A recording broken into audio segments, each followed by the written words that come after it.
안녕하세요. 구건석 성형외과 대표원장 구건석입니다. 네, 오늘은 코 성형을 하는 데 있어서 절개 방법에 대해서 자세히 알아보도록 하겠습니다.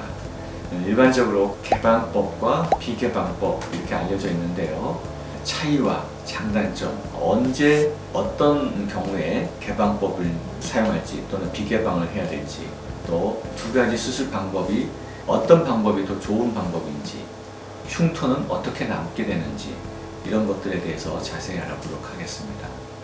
첫 번째 흔히 하시는 질문 가운데 내가 개방법이나 비개방법 방법을 선택해도 되나요? 하는 환자분들 질문이 많이 있습니다. 물론 환자 자신이 개방이냐 비개방이냐를 선택할 수 있습니다. 그런데 각 수술 방법에 대한 장단점과 또 수술의 범위, 수술 시간, 회복 기간, 또 그에 따른 어떤 흉터 문제 등을 정확하게 인지를 하고 난 다음에 어느 방법으로 해야 될지 선택을 하는 것이 좋겠다 생각이 돼서 자세히 알아보도록 하겠습니다.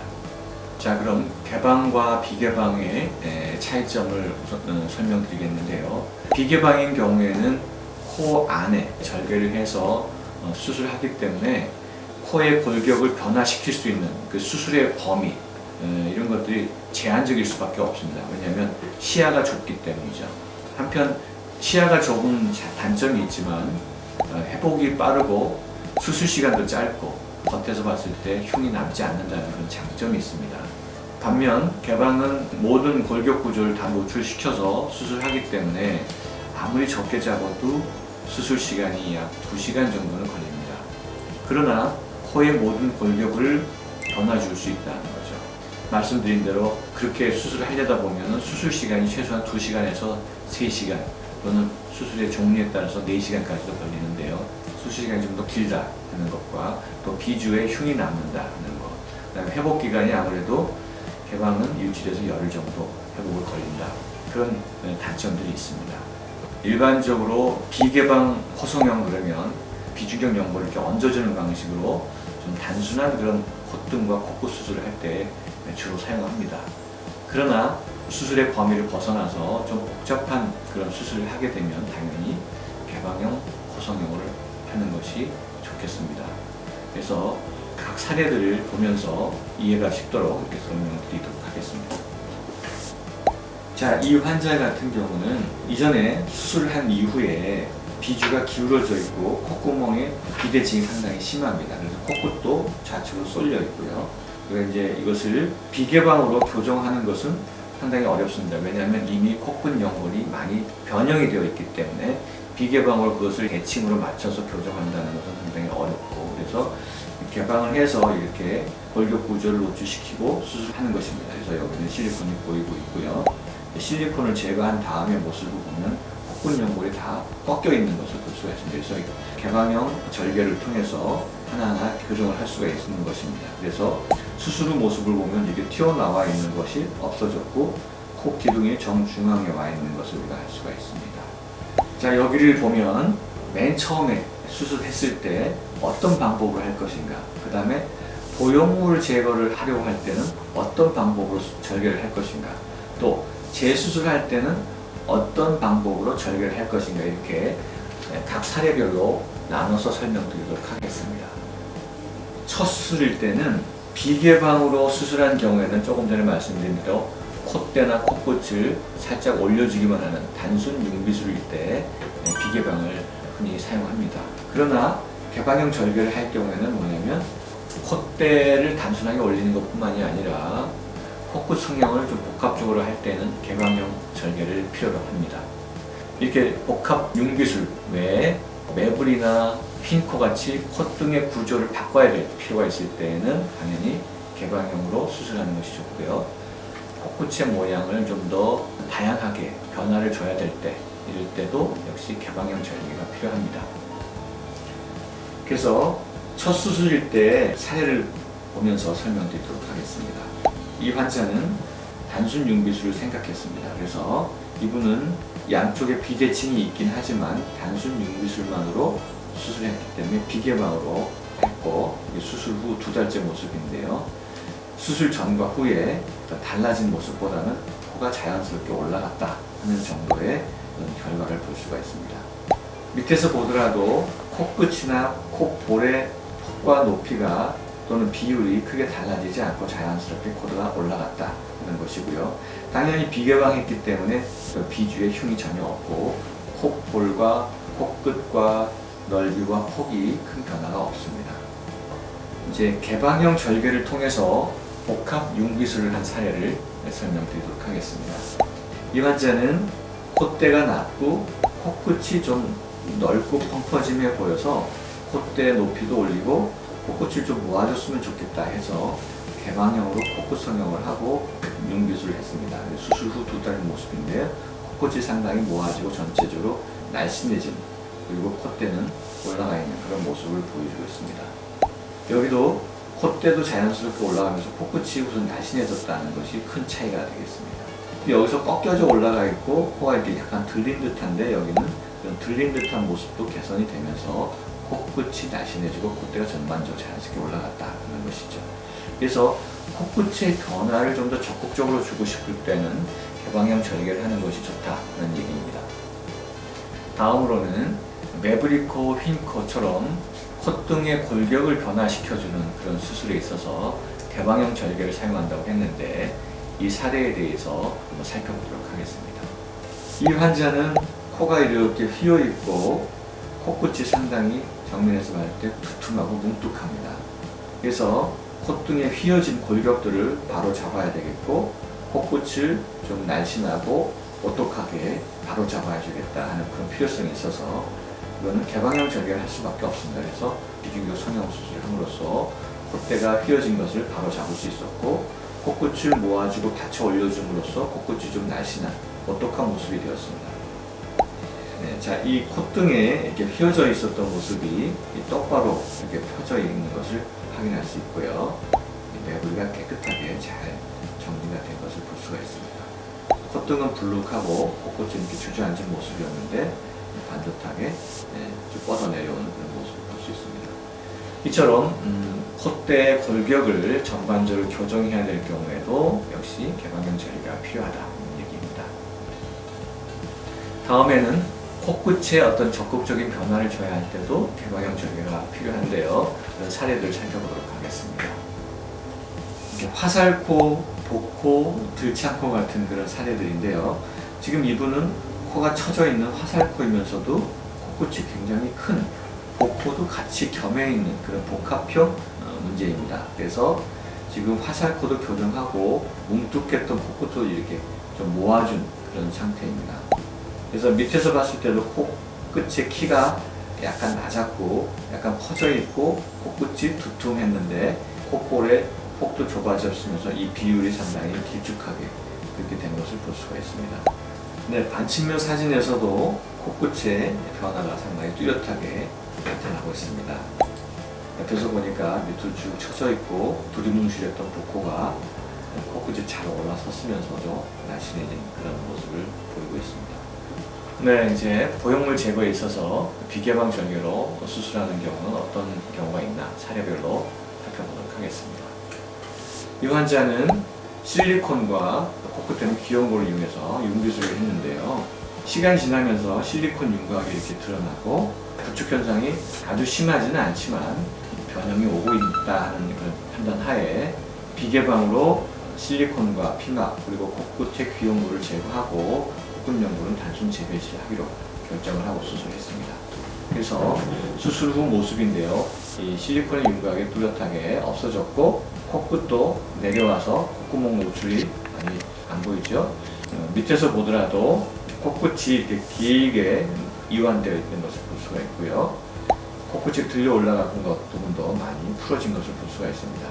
그러나 코끝의 변형이 심하지 않아서 비개방으로 단순 재배치로 교정이 가능할 수 있겠다 이런 판단하에 이렇게 수술하게 된 것입니다. 이렇게 코끝 변형이나 구축이 심하지 않은 경우에는 비개방으로 제거하고 단순 재배치를 한다 이런 얘기입니다. 다음 사례도 비슷한 사례가 되겠는데요. 이분은 이제 실리콘과 코끝에 귀염고를 넣은 상태인데요. 실리콘이 굉장히 좌측으로 기울어져 있고 따라서 코끝도 비대칭이 심한 그런 상황이었습니다. 그래서 비개방으로 단순 재배치를 하였습니다. 그래서 제거 후에 코볼과 코끝의 위치가 자연스럽게 대칭을 맞게 되는 그런 사례입니다. 이렇게도 역시 기울어져 있는 모습에서 대칭이 되는데요. 여기서도 내려와 있는 것을 확인할 수 있습니다. 수술 후에. 다음 사례는 역시 비개방으로 보형물 제거했는데요. 이 경우에는 실리콘이 코 밖으로 돌출되어서 나온 사례이지만 코끝의 변형이 아주 심하지 않았습니다. 그래서 비개방으로 제거를 하고 단순 재배치를 하였습니다. 그래서 뒤틀림과 아주 심한 그런 부축이 보이지는 않아서 단순 재배치로 수술을 한 사례입니다. 수술 후 3달 후 모습인데요. 코끝의 대칭성이 아주 좋아졌고 콧등이 자연스럽게 펼쳐진 것을 볼 수가 있습니다. 밑에서도 뚫고 나왔던 실리콘이 없어졌고 비주와 콧구멍의 대칭성이 아주 좋은 그런 상태입니다. 그리고 옆에서 봤을 때도 코의 변형이 심하지 않아서 제거 후에 자연스러운 모습이 되었습니다. 비개방으로 보형물 제거하는 사례들을 살펴보았고요. 다음으로는 개방형 절개를 통해서 보형물 제거하는 사례를 살펴보도록 하겠습니다. 자, 이 사례는 실리콘에 의해서 코끝 연골이 이쪽으로 밀려 있죠. 그런데 콧구멍의 비대칭이 굉장히 심하고 코끝이 콧등에 비해서 이렇게 많이 꺾어져 있는 그런 모습을 보이고 있습니다. 그래서 핀코 교정을 하는 것은 아니고 보형물 제거와 코끝 재배치만 하기로 되어 있었기 때문에 일단 복합 재배치를 하기 위해서 개방형 절개를 하였습니다. 그래서 이렇게 개방형 절개를 통해서 꺾어져 있는 코끝 연골을 바로 잡게 되었습니다. 그래서 비주가 이제 똑바르게 되었고요. 코끝의 중심도 잘 잡혀 있습니다. 수술 전과 수술 후 모습인데 수술 일주일밖에 되지 않았습니다. 그러나 수술 자국이 이렇게 뚜렷하지 않고요. 코끝이 휘어져 있는 모습이 많이 개선된 것을 볼 수가 있습니다. 코끝이 콧등에서 완전히 분리돼서 꺾여 있는 모습인데요. 자연스럽게 연결되었고요. 비주가 이렇게 불룩하게 튀어나왔던 것도 많이 개선된 것을 볼 수가 있습니다. 두 번째 사례를 살펴보도록 하겠습니다. 이분은 코끝이 굉장히 긴장도가 심해서 통증이 있을 정도였고요. 콧등에는 실리콘을 넣고 코끝에는 메쉬로 연장 이식을 했다고 합니다. 그래서 이 메쉬로 인해서 코끝이 굉장히 단단하고 긴장도가 심하다. 그리고 실리콘도 상당히 큰 그런 실리콘을 넣었다. 판단하에 이 메쉬를 꺼내기 위해서는 비개방으로는 거의 불가능하기 때문에 개방으로 절개를 한 상태에서 제거를 하였습니다. 밑에서 보니까 코가 많이 기울어져 있고 콧구멍의 비대칭도 상당히 심하고 윤곽도 뚜렷하고 긴장도가 심한 것을 우리가 확인할 수가 있습니다. 그래서 이런 복합적인 코끝의 변형도 교정할 겸 이렇게 개방을 하고 제거를 하다 보니까 약 25mm 정도 되고요. 13mm 정도의 두께가 보이고 있는 그런 메쉬판이 나왔습니다. 그래서 모양이 아주 자연스럽게 자리 잡게 되었습니다. 제거 후에 긴장도가 심하고 딱딱하고 고정감이 심했던 그런 코가 부드럽고 자연스럽게 변화될 수 있었습니다. 다음에는 이제 재수술의 사례에 있어서는 어떤 절개 방법을 하게 될지 한번 설명해드리도록 하겠습니다. 재수술은 거의 대부분 개방형 절개를 통해서 성형을 하게 됩니다. 그래서 그 사례들을 한번 보면서 설명드리도록 하겠습니다. 비주 변형이 심한 경우에는 실리콘으로 제거하면서 코끝의 변형을 고쳐줘야 되는데요. 개방형으로 해야 이것을 완벽하게 교정할 수 있다. 이런 얘기입니다. 정면에서 봤을 때는 콧등이 굉장히 두툼하고 뭉툭한 그런 모습을 보이고 있는데요. 이것은 바로 구축의 증세인 것을 우리가 볼 수가 있습니다. 또한 코가 들렸고 비주가 안으로 말려 들어가 있죠. 그래서 이런 경우에는 개방형 수술을 하게 됩니다. 그래서 이건 수술 후 한 달째 모습인데요. 여기 두툼했던 그런 콧등이 반듯하게 펴졌고 콧볼과 코끝의 밸런스도 많이 좋아졌다 하는 것을 알 수가 있습니다. 코가 들렸던 모습이 길게 쭉 뻗어 내려왔다 하는 것이고요. 다음 사례는 코가 찝히고 한쪽으로 쏠려 있고 밑에서 보니까 코끝과 콧등의 변형이 매우 심한 사례이기 때문에 역시 개방형으로 수술해야 된다는 것이고요. 이렇게 개방형으로 수술해서 기울어졌던 코끝이 똑바로 펴졌고 콧구멍의 너칭과 핀칭이 완전히 해결되었다는 것을 볼 수가 있습니다. 이렇게 변형이 심한 경우에는 역시 개방형으로 수술해야 된다는 것입니다. 그 다음 사례에서는 코 안으로 보형물이 돌출되어 있고 염증 반응이 굉장히 심한 상태였습니다. 그래서 10여 년 전에 고어텍스 융빗을 한 후에 약 6개월 전부터 코 안에 점막을 뚫고 고어텍스 보형물이 돌출된 사례입니다. 보니까 뚫고 나온 이 부분에 점막의 직경이 약 1cm 정도가 결손이 되어 있는 것을 확인할 수 있었습니다. 그래서 이런 경우에는 코 안의 점막도 메꿔줘야 되고 여러 가지 구축된 모습들을 해결해 줘야 되기 때문에 당연히 개방형 절개가 필요했습니다. 지금은 장기간 염증 반응으로 인해서 구축이 발생해가지고 코가 많이 들려있는 모습을 보여주고 있는데요. 그래서 제거한 뒤의 모습인데요. 지금 제거한 뒤에 3주 만에 2차 수술을 하였습니다. 그래서 구축을 교정을 하고 안에 점막 결손을 동시에 제거하는 그런 수술이었는데요. 2차 수술할 때는 당연히 이제 개방형 절개를 해서 수술한 것입니다. 이거는 보형물 제거하고 3주가 지난 모습이고, 이거는 2차로 재건 수술을 한 지 6개월 된 모습인데요. 콧구멍의 비대칭이 완벽하게 교정이 되었고요. 비주와 코끝이 정중앙에 잘 자리 잡고 있음을 볼 수 있습니다. 이렇게 코끝이 많이 위로 꺾어져 있는 구축된 모습에서 코가 많이 풀어져 있는 결과를 가져올 수 있었습니다. 그런 뚫고 나왔던 자리에 완전히 이렇게 점막 이식으로 해서 해살이 다 메꿔져 있는 그런 모습을 볼 수 있습니다. 다음 사례는 역시 구축코입니다. 구축코는 코 안에 실리콘과 피막 그리고 염증이 있어서 점점 코가 뒤틀리고 끌려 올라가는 것을 말하는데요. 이런 구축은 코 안의 모든 골격 구조를 쪼그라뜨리는, 그래서 변형을 가장 심하게 일으키는 부작용입니다. 그래서 구축코의 경우에는 반드시 개방형 절개를 할 수밖에 없습니다. 그래서 이 사례는 구축이 오면서 코끝이 굉장히 뒤틀려 있고 짧고 들려 있는 모습을 볼 수 있습니다. 그래서 이런 경우에는 누경보를 활용을 해서 코의 골격을 전체적으로 풀어주고 늘려주고 해서 끝의 모양도 바로 잡아주는 그런 수술을 하는 과정입니다. 수술 후에 코가 이렇게 대칭성이 좋아졌고요. 위로 당겨져 있는 모습이 완전히 풀어져 있죠. 그래서 코 길이가 들려있던 것도 길이가 쭉 뻗어나가고 있습니다. 다음 질문은 개방형 절개로 수술하는 것이 비개방보단 결과가 더 좋지 않겠나 하는 질문입니다. 사실 개방으로 하면 코의 모든 골격 구조를 다 노출시켜서 다양한 시술을 적용할 수 있다는 장점이 있습니다. 그래서 코의 모양을 더 적극적으로 바꿀 수 있다는 거죠. 그러나 숙련되지 않은 그런 의사들의 경우에는 너무나 복잡하고 다양한 수술을 하게 됨으로써 리스크가 높아진다는 그런 단점도 있습니다. 그래서 개방을 하지 않아도 되는 수술은 되도록 비개방으로 하는 것이고요. 그러나 개방이 꼭 필요하고 또 유리하다고 판단됐을 때는 이때는 역시 숙련된 기술이 필요하기 때문에 경험이 많은 의사를 찾는 것이 굉장히 중요하다 하겠습니다. 다음 질문으로는 비개방 수술하면 흉터가 적은데 개방으로 하면 흉터가 많이 보이는 거 아닌가 하는 질문들이 많습니다. 첫 수술인 경우에는 비개방과 비교를 했을 때 약 3개월이 지난 후에는 개방으로 하더라도 비주에 흉이 그렇게 뚜렷하게 남는 경우는 거의 없습니다. 그러나 여러 번 수술을 반복하는 그런 재수술인 경우에 이미 흉이 많이 남아있기 때문에 굉장히 꼼꼼하고 정교하게 수술을 해야 수술 자국이 더 나빠지지 않는다, 이렇게 생각하면 되겠습니다. 흉터에 대해서 사례를 보면서 설명드리도록 하겠습니다. 이 환자는 첫 수술로 비개방으로 융비술을 한 사례인데요. 역시 비주에 흉터가 없이 깨끗합니다. 그런데 이 환자는 첫 수술 때 개방형 절개로 코끝 성형과 융비술을 한 사례인데요. 3개월쯤 지나니까 비주에 거의 흉이 남아있지 않습니다. 그래서 첫 수술일 때는 깨끗하게 잘 수술만 하면 비주에 흉이 거의 남지 않는다. 그래서 별로 걱정할 필요가 없다, 이렇게 말씀드리겠습니다.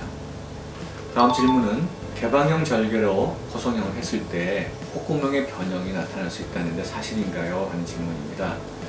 사실 개방형 절개로 코 수술을 할 때에는 코끝과 콧등의 골격을 적극적으로 바꿀 수 있고 적극적으로 모양을 만들어낼 수 있다는 장점이 있지만, 개방형으로 절개를 했을 때 코끝의 모양을 만들 때는 굉장한 고도의 기술이 필요하다는 것을 염두에 둬야 됩니다. 이 환자는 매부리가 있어서 매부리 교정과 함께 코끝 성형을 했던 환자인데요. 수술한 지 8일째 돼서 찾아왔습니다. 근데 비주가 기울어져 있고 콧구멍도 비대칭이 뚜렷하게 나타나 있습니다. 이것은 콧등은 잘 교정이 되어 있지만 콧근 연골을 교정을 할 때 좌우의 연골을 대칭으로 정확하게 묶지 않고 약간 엇갈려서 서로 묶게 되면 한쪽으로 기울이기가 쉽습니다. 따라서 숙련된 기술과 집중력이 필요하다는 얘기입니다. 그래서 콧근 연골을 서로 모아줄 때 정확하게 대칭을 맞춰서 묶어주는 것이 필요하다는 것을 염두에 둬야 된다는 얘기입니다. 다음 질문으로 제가 흔히 듣는 그런 질문인데요. 비중격 연장이식이나 비주 지지대를 제거하면 코가 무너진다는데 사실인가요? 이런 질문들 많이 하십니다. 그런데 여기서 코가 무너진다는 그런 얘기가 콧등을 얘기하는지 또는 코끝을 얘기하는지가 명확하지 않습니다. 이것을 구별하는 것이 굉장히 중요한데요. 원래 우리의 코끝에 이제 연골이 있죠. 그것을 받쳐줘서 좀 더 강력하게 코끝의 높이를 늘려주는 그런 것이 비중격 연장이식이라고 말씀드렸는데요. 이 비중격 연장이식을 제거하더라도 원래 자기가 가지고 있었던 코끝 연골은 그대로 남아있는 것입니다. 그래서 그 자체가 없어지는 것이 아니기 때문에 코끝이 무너지지는 않고요. 때로는 수술 과정에서 코끝 연골을 손상을 했기 때문에 약해질 수는 있을 것입니다. 그래서 이식물을 다 제거한 다음에 코끝이 너무 약해져서 높이가 낮아지거나 옆으로 쓰러지거나 꺾어지는 경우가 있을 때에는 비중격 연장 이식물을 일부 잘라서 작은 모양으로 해서 비주에다가 지지대로 사용하면 코끝 연골은 잘 지탱할 수 있다, 이렇게 생각하시면 되겠습니다.